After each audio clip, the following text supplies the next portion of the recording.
There is absolutely no difference between me and others, except in my knowing myself as I am. I am all. I know it for certain, and you do not. In reality, I am neither hearing nor answering. In the world of events, the question happens and the answer happens. Nothing happens to me. Everything just happens. My destiny was to be born a simple man, a humble tradesman with little formal education. My life was of the common kind, with desires and fears. When through faith in my teacher and obedience to his words, I realized my true being, I left behind my human nature to look after itself until its destiny is exhausted. Occasionally, an old reaction, emotional or mental, happens in the mind, but it is at once noticed and discarded. After all, as long as one is burdened with a personality, one is exposed to its idiosyncrasies and habits.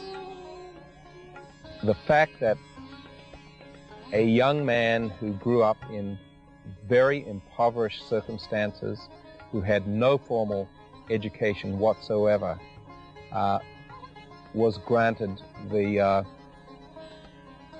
great enlightenment, to me is a wonderful exemplification of the egalitarianism that enlightenment is for everybody.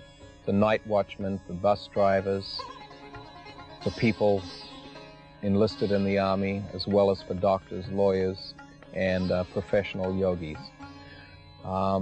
That a life of spiritual practice and a life committed to serving in the world is entirely compatible, and I felt that Nisargadatta exemplified this wonderfully, that one does not have to be in a beautiful spiritual retreat to embrace spiritual practice. One can do it in the seediest, most polluted, most rowdy, noisy, distracting suburb of Bombay, which must be one of the most intensely populated cities in the world. Then any of us can embrace spiritual practice anywhere in the world.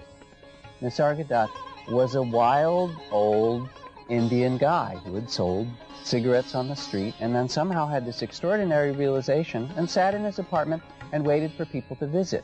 He was, as you can see from the pictures, not a particularly handsome man, yet there was some way in which he radiated a kind of joy and beauty and presence that you would just fall in love with him, or that there was something so magnetic, not even about him, but about this enormous void that he was the mouthpiece for. These words came from far beyond this little old Indian guy who'd sold beedis, and to be in his presence was remarkable.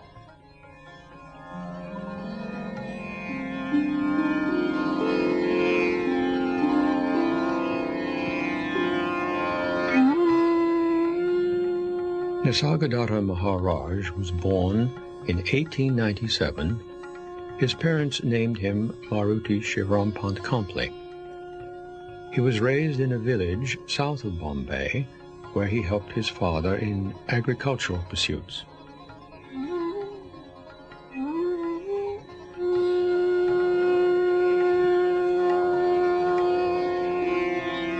In 1924, Maruti married and eventually became the father of 4 children. Not long thereafter, he opened a small shop in which he sold household items, tobacco, and beedis, a type of handmade cigarette.